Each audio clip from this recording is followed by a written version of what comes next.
ज्योति से आत्म ज्योत जला दें।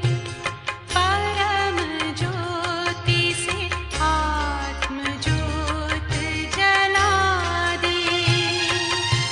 चलो शिव पिता से सभी को मिला दें।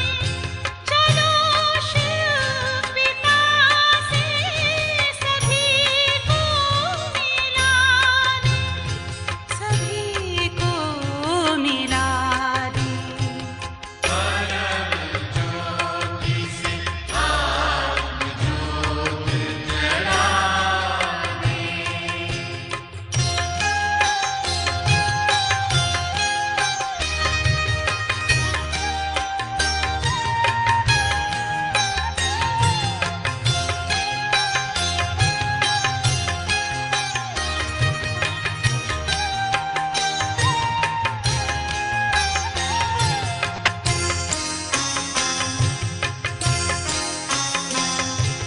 सहयोग से साथ में सबको लेकर चले स्नेह से हाथ में हाथ देकर।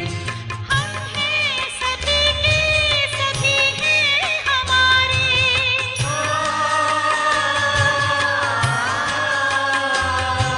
सदा के लिए भेद दिल से भुला दें।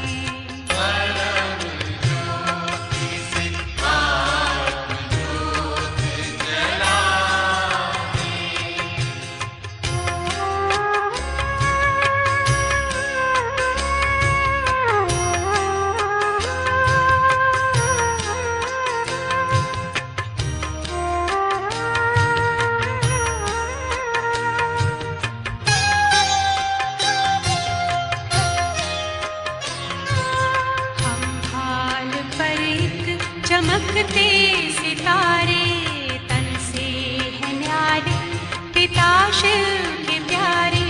ये सुख शांति का द्वार मंगल दिखाकर।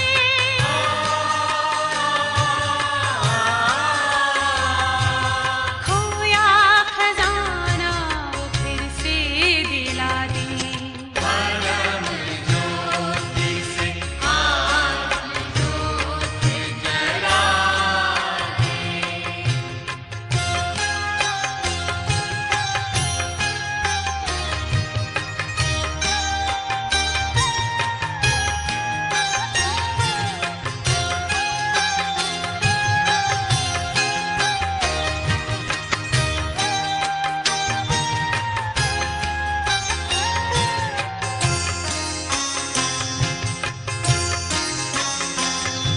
प्रभु से मिले मन की ये कामना है।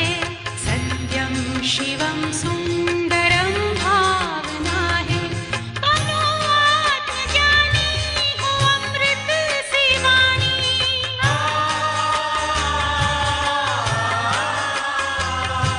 ये संदेश शिव का सभी को सुना दे।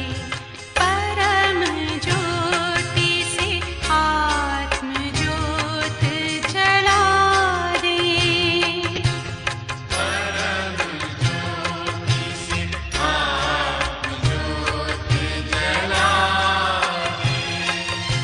चलो शिव पिता से सभी को मिला दें।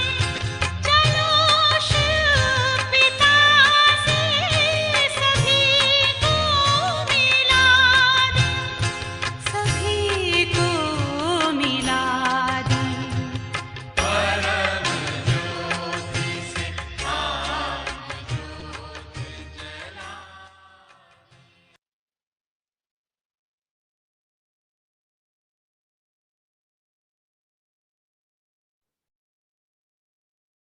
ओम शांति।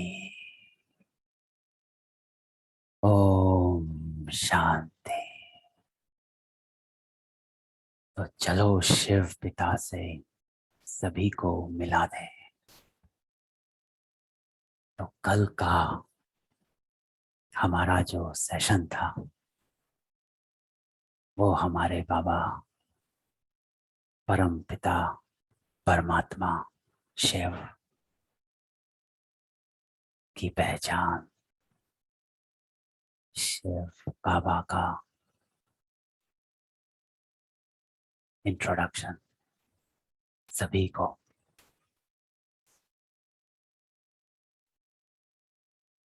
तो ये हम आप देखें कि 3 दिन, पहले दिन हमने जाना आत्मा क्या है, हम आत्मा हैं, वो तो जाना, लेकिन आत्मा क्या है। फिर हमने जाना आत्मा कहाँ से आती है, ड्रामा स्टेज, क्यों आते हैं हम और क्या करते हैं। और कल हमने जाना हम आत्माओं के परम पिता परम ईश्वर शिव बाबा। तो ये हम आत्माओं की कहानी है।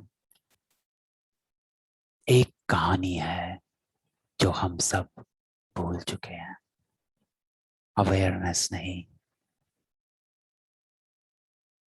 तो ये हमने जाना हमारा संबंध क्या है। सबसे बड़ी बात कि हम भगवान को जब भगवान का दर्जा देके ऊंचा बिठा देते हैं तो हम उसे साथ नहीं रख सकते। तो सदा परमात्मा आपके साथ रहे तो संबंध बनाना पड़ता है। आपके साथ आपके संबंधी रहते हैं।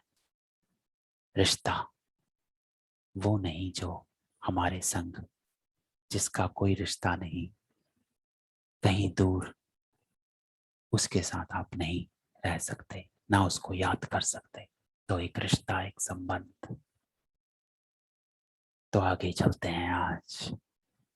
एक बात और, तो ये सब जो हैं, पहला दिन, दूसरा दिन, तीसरा और आगे, ये सब राजयोग के स्टेप्स हैं। इसको हल्का नहीं लेना।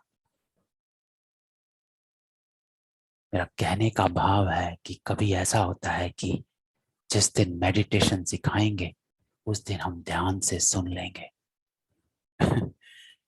लेकिन आपको ये जानकर आश्चर्य भी होगा और हैरानी भी कि हर दिन ये मेडिटेशन है। इसी से मेडिटेशन बनता है। ये स्वर है। तो जैसे स्वरों से शब्द बनते हैं, अगर स्वर नहीं आएंगे तो आप शब्द नहीं जान सकेंगे। तो ये जो हमारे 1 2 3 दिन चले, ये स्वर हैं। और आपको बाद में ये अनुभव होगा कि एक एक चीज, आत्मा, ड्रामा, परमात्मा, संबंध और आज का ये काल चक्र का ज्ञान, हर चीज आपकी उस मेडिटेशन, राजयोग जो है उसमें एक एक चीज की, एक इंग्रेडिएंट्स हैं ये जो उसमें डलते हैं और ये तैयार होता है। एक भी इंग्रेडिएंट्स मिस हुआ तो ठीक नहीं बनती है चीज। तो ठीक उसी तरह से है। तो हर चीज को समझना है। तो आज आगे चलते हैं। आज हम काल समय चक्र का ज्ञान, साइकिल ऑफ टाइम, तो ये क्या है। आप कभी ये सोचेंगे कि राजयोग में ये क्या सिखा रहे हैं, इस सब का मतलब क्या है। तो आज का जो समय है, ये जो टाइम है, इसके महत्व को जानना, काल चक्र को जानना, ये टाइम हमें क्या कह रहा है, ये समय क्या संकेत दे रहा है, हमें कह क्या रहा है। इस समय को हम सफल कैसे करेंगे? How can we benefit out of the time? तो हमें समय के अनुसार चलना है, और जो लोग समय के विपरीत चलते हैं, समय के अनुसार नहीं चलते हैं, तो फिर कठिनाइयां आती हैं, प्रॉब्लम्स आते हैं, और ये आप सबको अनुभव है। कहते हैं समय की मार लगती है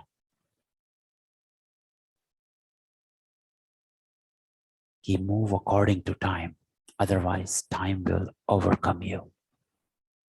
एक छोटा सा एग्जांपल लेते हैं कि एग्जाम है और टाइम पर पढ़ाई नहीं करी, वही टाइम है।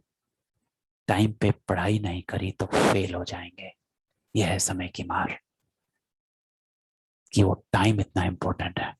1 सेकंड, 1 मिनट, 1 घंटा इतना इंपॉर्टेंट हो जाता है, उसको लूज किया तो समय की मार।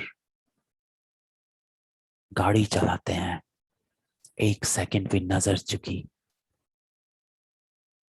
अवेयरनेस नहीं, तो आउट ऑफ कंट्रोल।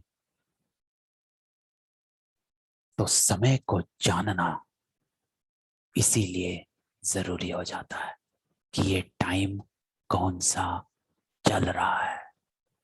अगर हमें इसका ज्ञान होगा, इसका अनुभूति होगी, इसकी अवेयरनेस होगी, तो हम अपने को समय के अनुसार ढालने की कोशिश कर सकते हैं। इसीलिए समय को जानना जरूरी है। तो जब बच्चा पढ़ाई नहीं करता है तो पेरेंट्स हमेशा, और कल एग्जाम है तो पेरेंट्स हमेशा उसके पीछे पड़ेंगे कि भाई कल पेपर है, आज पढ़ ले, कल खेल। और बच्चा सोचता है मैं कल पढ़ूंगा, आज खेलूंगा। तो उसको समय की पहचान नहीं। आपको being a parent, you know the time is important. तो इसी तरह समय को पहचानना है। समय हमें क्या संकेत दे रहा है, क्या बता रहा है। तो जैसे समय परिवर्तनशील है, ऐसे हमें भी परिवर्तित होना है। जब हम समय की बात करते हैं, ऑब्जर्व करते हैं, तो अगर हम डीप में देखें, गहराई में जाएंगे, तो हर चीज चक्रीय है, एक साइकिल में चलती है। कैसे?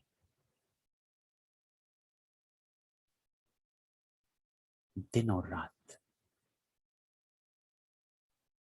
इसको प्रकृति का चक्र। तो ये साइकिल में चलता है। कैसे? 4 चीजें आती हैं, सुबह, दोपहर, शाम और रात।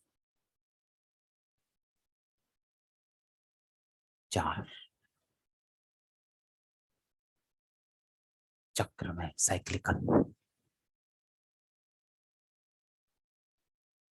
फिर है मौसम, सीजन्स हमारे, वो भी 4। कैसे?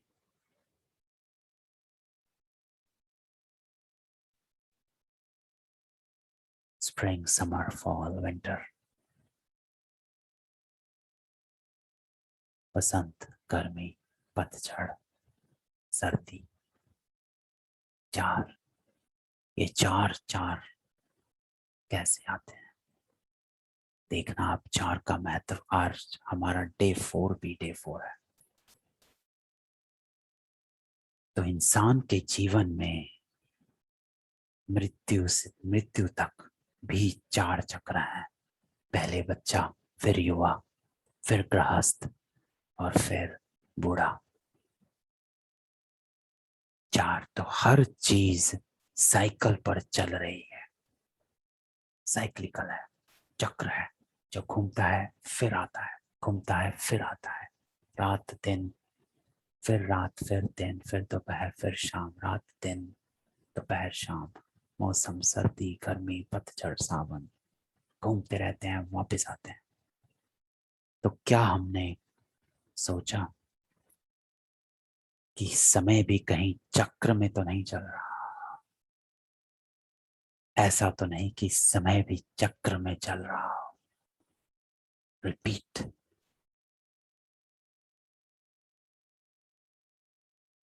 क्या कभी हमने सोचा कि ये टाइम जो है इसका चक्र तो नहीं है? तो हमेशा ये बात होती है कि पुराने समय से चला आ रहा है कई चीजें। रात दिन शुरू कब हुए पता नहीं, हमेशा से चला आ रहा है। तो इसी तरह ऐसा तो नहीं कि पूरा टाइम जो है ये भी चक्र में चल रहा है, जो एक चक्र है, आता है और जाता है।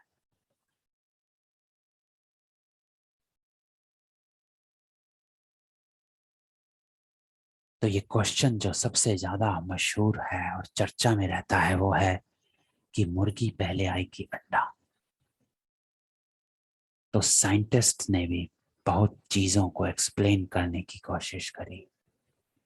जैसे बिग बैंग थ्योरी है कि पूरा यूनिवर्स पहले एक अंडे की तरह था, फिर वो ब्रेक हो गया और फिर बहुत चीजें निकली जिसको हम प्लैनेट्स कहते हैं, और वो एक दूसरे के आसपास घूमने लगे।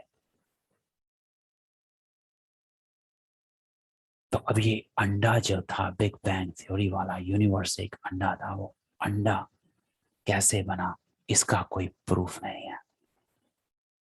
तो ये बिग बैंग थ्योरी एक थ्योरी ही है और आज भी थ्योरी है।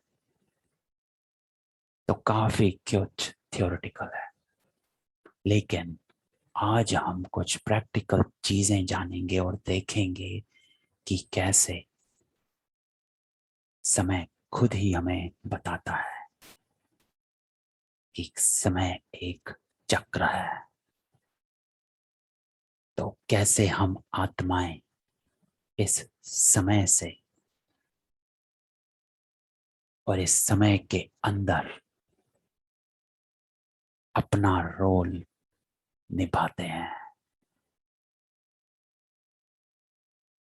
तो उसको गहराई से जानेंगे कि इस समय के चक्र में हमारा क्या रोल है और परमात्मा क्या रोल करते हैं। तो समय भी एक चक्र के अंदर चलता है, एक साइकिल है ये टाइम। तो इसको गहराई से जानते हैं। तो हर चीज चार भाग में है, जैसे हमने देखा। मौसम भी है, दिन रात जो प्रकृति की चीज है, चार भाग में है। मौसम, दिन रात, हम मनुष्य, बच्चा, युवा, गृहस्थ, फिर वृद्ध। तो इसी तरह समय भी चार अवस्थाएं हैं।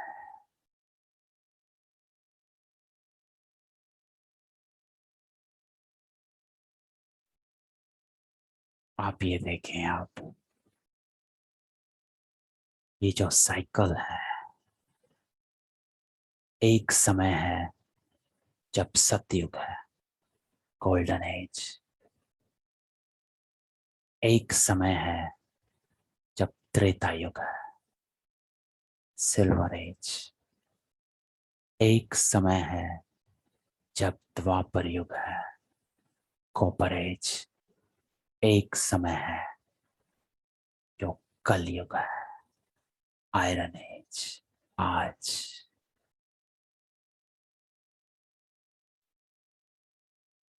अब इसकी विधि 5000 वर्ष है। इस पूरे चक्र को एक कल्प कहा जाता है। एक कल्प, उस कल्प में ये 4 युग, सतयुग, त्रेता युग, द्वापर, कलयुग,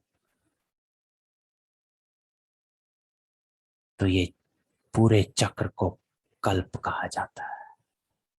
और हर युग बराबर बटा हुआ है।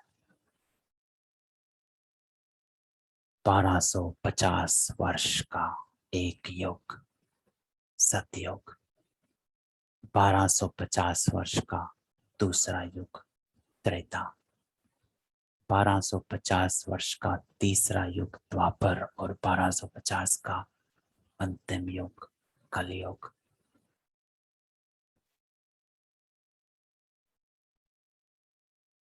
और ये रिपीट होता रहता है।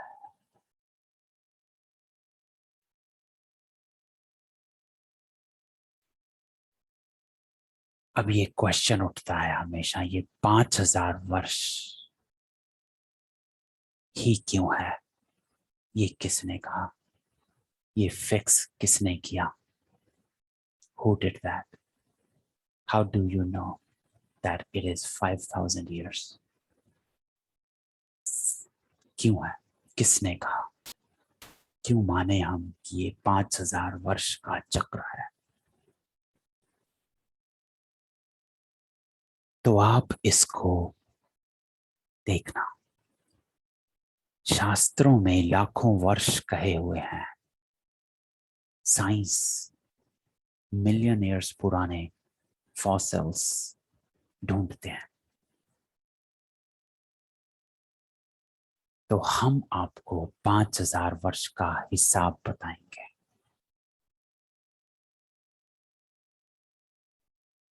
क्योंकि हम जहां रहते हैं, जिस दुनिया में, वहां हम लॉजिक चाहते हैं। एक्सेप्ट करने के लिए हमें लॉजिक चाहिए। तो काफी चीजों को हम एक्सेप्ट करते हैं। एग्जाम्पल, अब 1 मिनट में 60 सेकंड है, 50 क्यों नहीं है? ये 60 सेकंड क्यों है भाई? क्यों माने हम ये 60 सेकंड के 1 मिनट है, 50 क्यों नहीं? आज से हम 50 मानते हैं। 1 घंटे में 60 मिनट है, 50 क्यों नहीं है? 58 क्यों नहीं है? 59 क्यों नहीं है? 60 क्यों है? ये एक स्टैंडर्ड बनाया गया और हम उस स्टैंडर्ड को मानते हैं। एक साल में इंग्लिश कैलेंडर में 365 दिन है। आप हिंदू कैलेंडर देखेंगे, उसमें 364 बताए हुए हैं। अब ऐसा क्यों है? दोनों एक्यूरेट है, दोनों का लॉजिक है। इंग्लिश की अर्थ पृथ्वी की ओर 365 दिन में सन से जो घूमता है, अर्थ की एक रोटेशन 365 दिन में पूरी होती है। और हिंदू कैलेंडर 364 बताते हैं। अब ये 5000 वर्ष कहां से आए? इसका एविडेंस,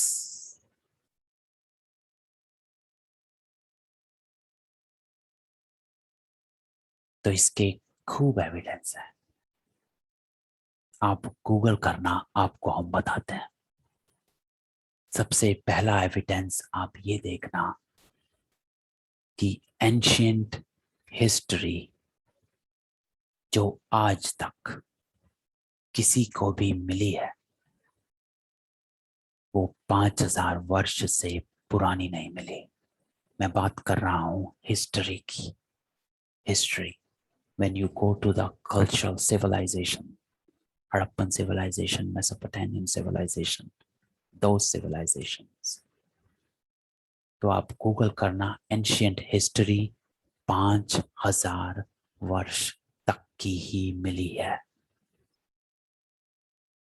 इंडियन सिविलाइजेशन 5000 वर्ष पुरानी है।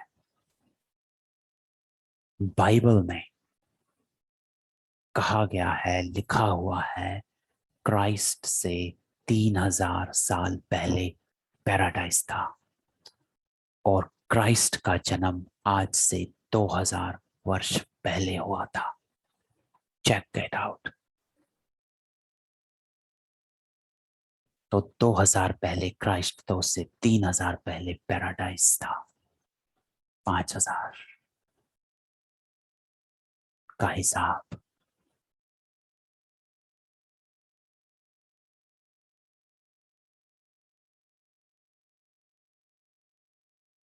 कुरान में कहा गया है अल्लाह का बगीचा।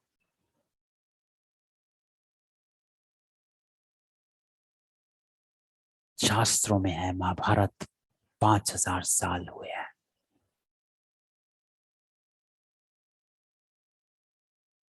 तो ये हैं एविडेंसेस। और बताएंगे आगे। तो ये सृष्टि चक्र जो है फिरता कैसे? इससे पहले हम एक और साइंस की चीज, क्योंकि बहुत ही लॉजिकली जनरेशन है अभी हमारे, और मैं भी बड़ा लॉजिकल था, हूं भी, इसीलिए मुझे इन सबको लॉजिक के साथ बताने में अच्छा भी लगता है और समझ भी आता है। तो एंट्रोपी आप सबने पढ़ी होगी, first law of thermodynamics and second law of thermodynamics. First law है energy can neither be created nor be destroyed, it can only be transformed। तो एनर्जी जो है वो कभी भी ना क्रिएट की जा सकती है ना खत्म की जा सकती है, वो ट्रांसफॉर्म होती है। अब कल विशाल भाई का क्वेश्चन था, वो कह रहे थे कि आत्मा खत्म हो जाती है और ये और वो। तो भाई, a soul is an energy, it can only be transformed। और एंट्रोपी का दूसरा लॉ कहता है कि हर चीज समय के साथ मैटर और ऊर्जा, एनर्जी की गुणवत्ता कम होती जाती है, डिस्चार्ज होती जाती है।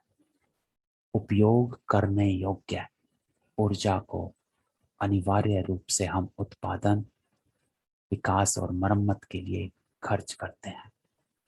तो we spend this energy to do something. तो हर चीज पहले ऑर्डर में होती है, फिर डिसऑर्डर हो जाती है, स्टेज चेंज हो जाती है। तो एंट्रोपी से आप कह सकते हैं इस लॉ ऑफ थर्मोडायनेमिक्स से कि हर चीज पहले नई होती है, अर्थात ऑर्डर्ड होती है, फिर धीरे धीरे पुरानी हो जाती है, अर्थात डिसऑर्डर हो जाती है, उसकी स्टेज चेंज होती है। एक ऑर्गेनाइज्ड से डिसऑर्गेनाइज्ड की तरफ वो चली जाती है। इसका एक सिंपल सा एग्जांपल है, एक आप नया घर बनाते हैं, एक एग्जांपल सामने है। शुरू में वो नया होता है, फिर पुराना होता है। कोई भी पुराना घर नहीं बना सकता। आप ये नहीं कहते मैं आज पुराना घर बनाऊंगा, नहीं, नया ही बना सकते हैं। आप पहले नया बनाते हैं, फिर धीरे धीरे वो पुराना होता जाता है। That is the law, second law of thermodynamics, entropy. पहले ऑर्डर में होता है, फिर डिसऑर्डर होती है, स्टेजेस चेंज होती है।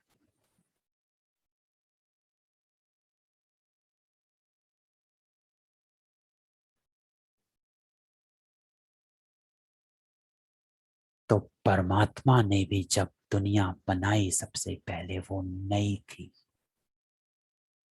उससे पहले एक और बात कहेंगे कि किसी भी चीज को वापस नया बनाने के लिए you need an external factor, एक बाहरी प्रयास की जरूरत होती है। आपके फोन की बैटरी जब डिस्चार्ज हो जाती है, आप उसको प्लग में लगा के चार्ज करते हैं। बिना प्लग में लगाए आपकी बैटरी चार्ज नहीं होती है। You full charge your battery With time, charge decreased. And then you charge it again with that power plug. You need that power, otherwise your battery will not charge. नहीं होगी charge. External factor के बिना कोई भी चीज पुरानी से नहीं बन सकती. इम्पॉसिबल.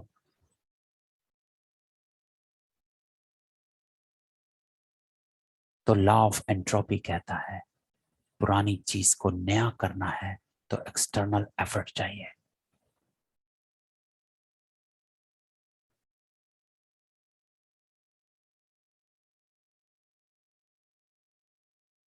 तो आपको ये सबको पता है, हमने भी बचपन में सुना है और शास्त्रों में ये लिखा हुआ है. चाहे आप गीता पढ़ें, चाहे बाइबल, चाहे कुरान, चाहे वेद पढ़ें, कोई भी शास्त्र उठा लो, चाहे ग्रंथ भी उठा लो, कोई भी, सब में एक चीज है कि हमारे जो पूर्वज थे वो बहुत ही मूल्यवान थे, वैल्यूज वाले थे. मैं आज भी देखता हूं अपने आप को 30 साल पहले, 40 साल पहले, 20 साल पहले वैल्यूज थी. हमारे घर में, पड़ोस में, रिश्तों में, बच्चों में इतनी वैल्यूज थी, इतनी पावर होती थी. 20-20 लोग एक साथ एक घर में रहते थे प्यार से. आज एक हस्बैंड वाइफ साथ में नहीं रह सकते. क्यों? पावर नहीं है. तो शास्त्रों में मैं कह रहा था ये था कि हमारे पूर्वज जो थे वो बहुत मूल्यवान थे, वैल्यूज थी, देवता जैसे थे.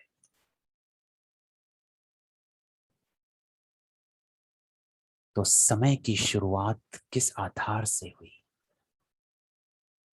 कैसे शुरू होता है, कौन सी स्टेज है जिससे हम सभी चाहे आत्मा है, चाहे एनर्जी है, चाहे मैटर है, हर चीज एक चक्र से गुजरती है. वो चक्र क्या है? तो जीवन के यहां 3 मैंने बताए हैं, सतो, रजो और तमो. लेकिन इसकी एक्सपेंशन है. एक है सतो प्रधान, पहले सतो प्रधान, फिर है सतो, फिर है रजो, फिर है रजो प्रधान, फिर है तमो, फिर है तमो प्रधान. इसकी डेफिनेशन हम आगे बताएंगे. संक्षेप में ये है, सतो प्रधान अर्थात जहां वैल्यूज हैं, सर्वगुण है, निर्विकारी है, कोई भी विकार नहीं.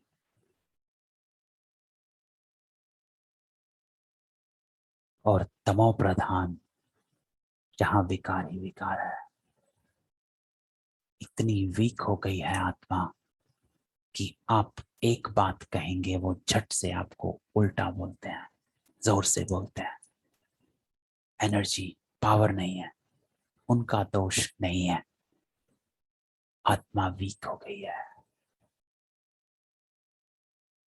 तो इन स्टेजेस से हम सबको गुजरना है और इन स्टेजेस से हम सब गुजरते हैं. जैसे पृथ्वी, जैसे मौसम, जैसे दिन और रात, सबकी ये स्टेजेस होती हैं. तो हमारी भी ये स्टेजेस होती हैं. इन स्टेजेस को अब हम देखते हैं कि सृष्टि किस प्रकार चलती है.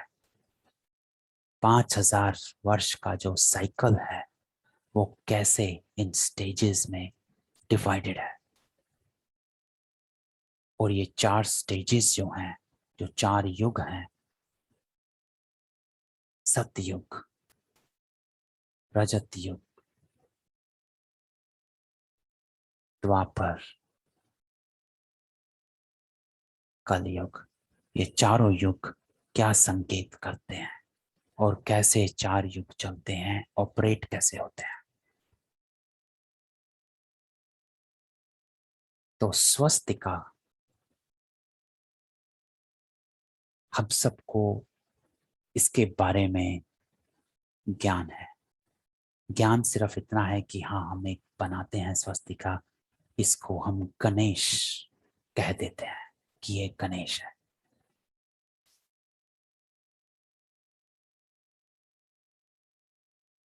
तो आज हम आपको स्वस्तिका का ओरिजिनल मीनिंग, अर्थ बताते हैं।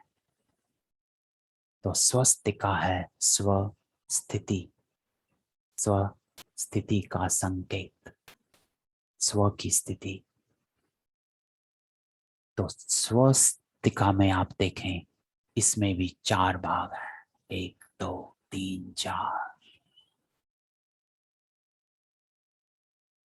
अब हम आगे देखते हैं ये चार भाग जो हैं, ये किस चीज का संकेत, किस चीज का चिन्ह है, किसको रिप्रेजेंट करते हैं।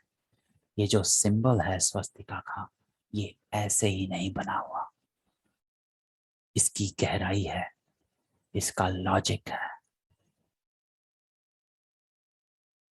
जब कोई शुभ कार्य होता है तो हम स्वस्तिका बनाते हैं, उस पर तिलक लगाते हैं। वो तिलक होता है आत्मस्मृति का। फिर दिया जलाते हैं, वो होता है आत्मिक स्थिति का, इग्नाइटिंग द सोल। और फिर ये स्वस्तिका बनाते हैं चार भाग में, और हर भाग में एक बिंदु बनाते हैं।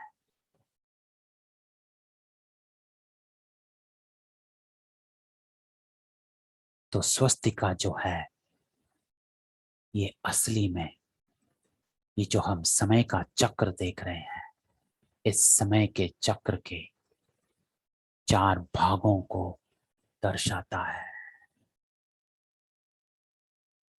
1 2 3 4, राइट हैंड साइड, फिर नीचे, फिर लेफ्ट, फिर ऊपर,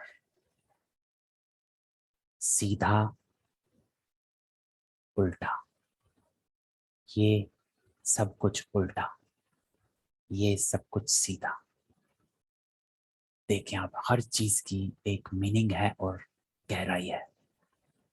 तो अब डिटेल में जानते हैं इस स्वस्तिका को।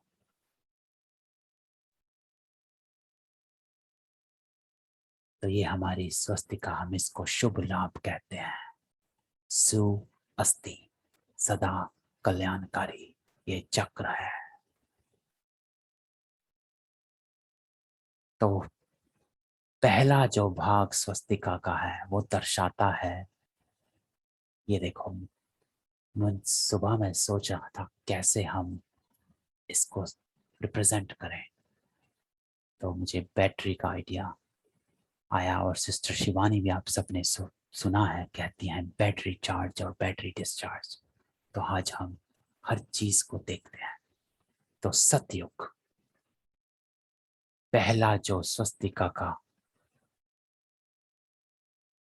पहला भाग जो है, वो सतयुग को दर्शाता है। स्वर्णिम काल, जिसकी अवधि है 1250 साल।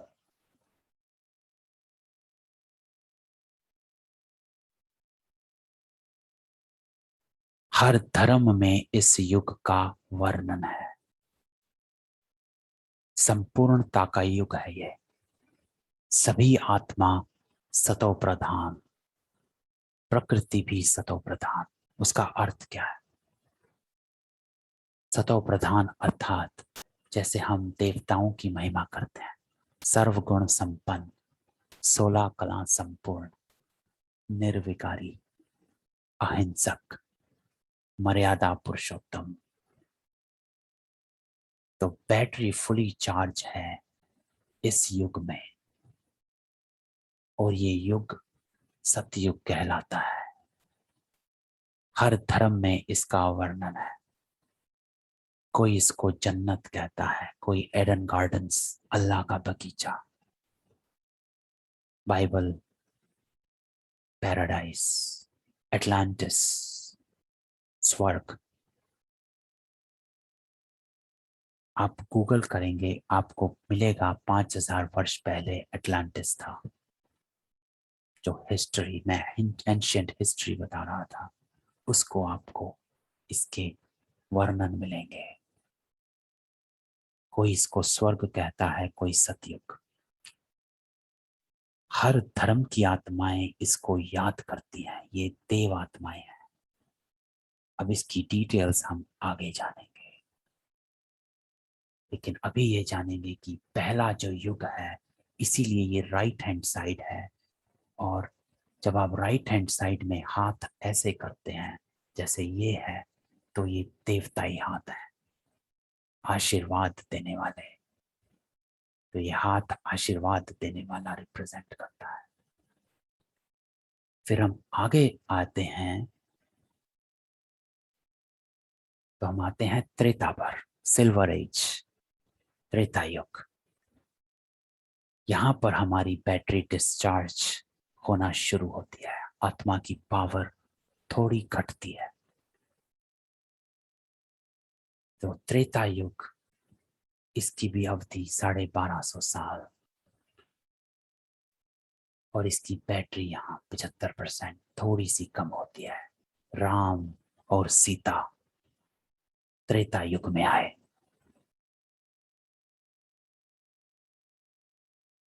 इसको रजत कहते हैं।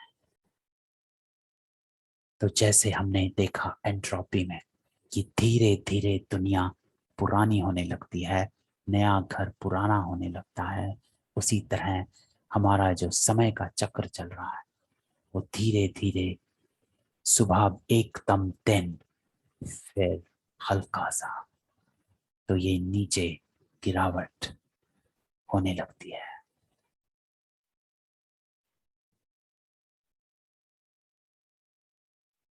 इसके बाद आता है हमारा द्वापर युग, ताम्रकाल, ब्रॉन्ज एज कहते हैं। और यहाँ पे भक्ति शुरू होती है। आप ये देखना, सतयुग और त्रेता में भक्ति नहीं होती है, वहां पे तो सब देवताएं हैं। भक्ति शुरू होती है द्वापर से। और द्वापर के कई अर्थ हैं।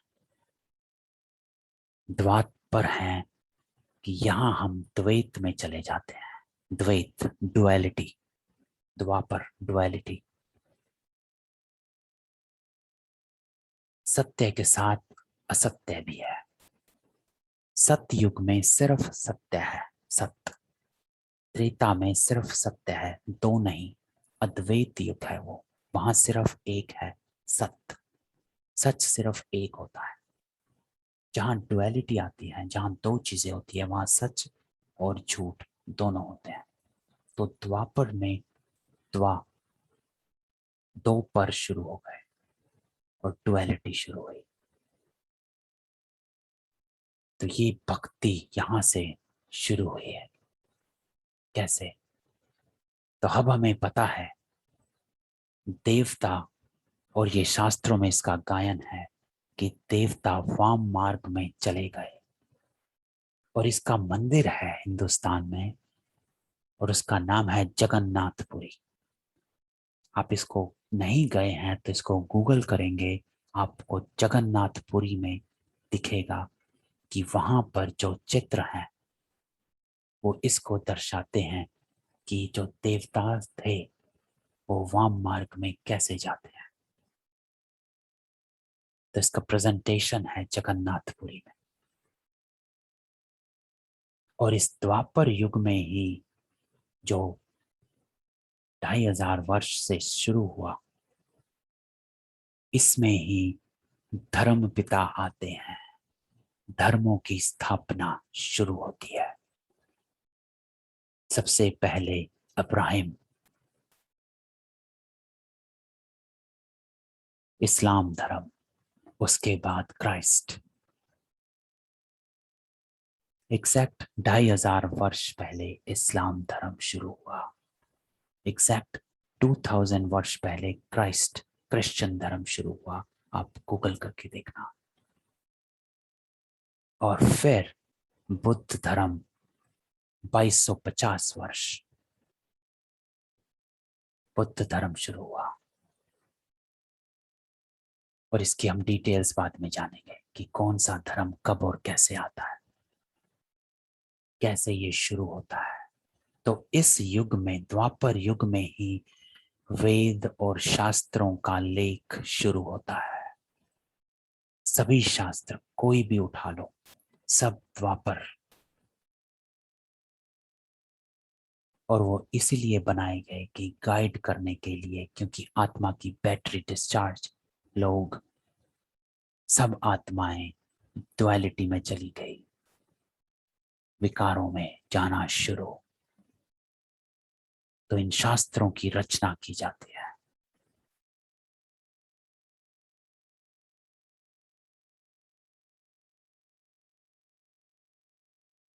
तो ये हमारा द्वापर युग शुरू होता है। और इसको रजो, जैसे हमने देखा सतो प्रधान रजो प्रधान, यहां से लेन देन शुरू होता है।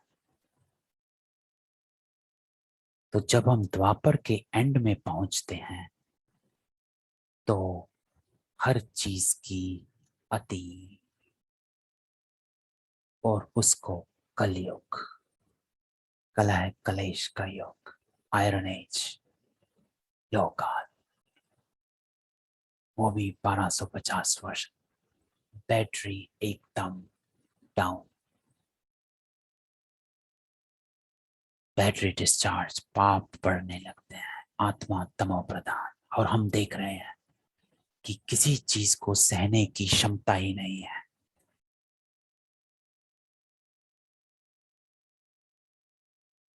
पाप कर्म, प्रकृति भी, corona, environment is coming back to us, tsunami, earthquake, चारों तरफ अज्ञान। अब ये कलयुग का अंतिम चरण, इसकी निशानियां दिख रही हैं। कोरोना से सबको घर में बंद कर दिया गया, और इनका शास्त्रों में वर्णन है। 4 सत्ता अलग हो गई हैं, राज सत्ता, धर्म सत्ता, लोक सत्ता, विज्ञान सत्ता। तो अब ये साइकिल जो अब हमने देखा, ये चेंज कैसे होगा, पुरानी से ये नई कैसे होती है। तो जैसे एंट्रोपी में था, एक्सटर्नल इन्फ्लुएंस चाहिए, तो ये चेंज होगा कैसे। तो चेंज होने के लिए परमात्मा का इस सृष्टि पर अवतरण होता है।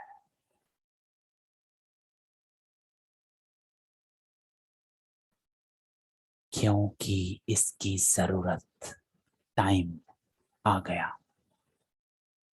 क्योंकि काल चक्र पूरा हुआ, सृष्टि को परिवर्तन होना है, ये समय का चक्र खत्म होने वाला है। तो परमात्मा अवतरित होते हैं। इस समय को संगम युग, परिवर्तन का समय कहा जाता है। इसकी डिटेल आगे क्लास में हम बताएंगे, क्योंकि आज टाइम इतना नहीं है। इसकी पूरी क्लास, राजयोग का एक सेशन है जो हम पूरा इस पे ही करेंगे कि परमात्मा का अवतरण कैसे, कहाँ, कब हुआ है। और आत्माओं ने अनुभव किया है, मैंने अनुभव किया है,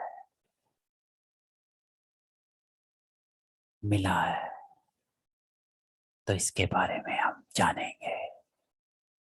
तो हमारी बैटरी जो है चार्ज, वो तभी हो सकती है जब हम परमात्मा से अपने आप को जोड़ते हैं। इसी कनेक्शन को राजयोग कहते हैं। तो आप देखें हर दिन में, हर चैप्टर में कैसे हम धीरे धीरे राजयोग की तरफ बढ़ रहे हैं और इसको जान रहे हैं। तो आज हमने चारों युगों को पहचाना, देखा, समय के चक्र को जाना कि कैसे गोल्डन, सिल्वर, ब्रॉन्ज, आयरन, सतयुग, त्रेता, द्वापर, कलयुग और समय की मांग क्या है।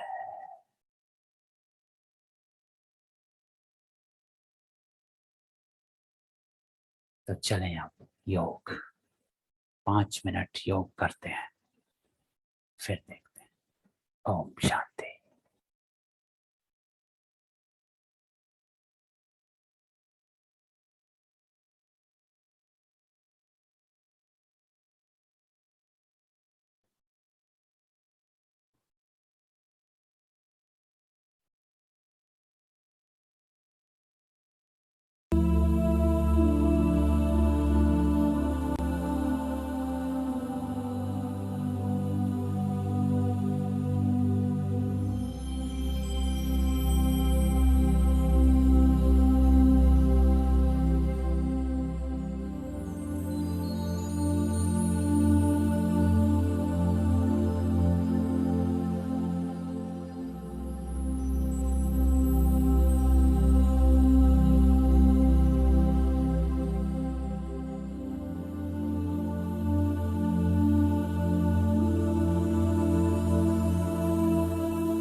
ओम शांति।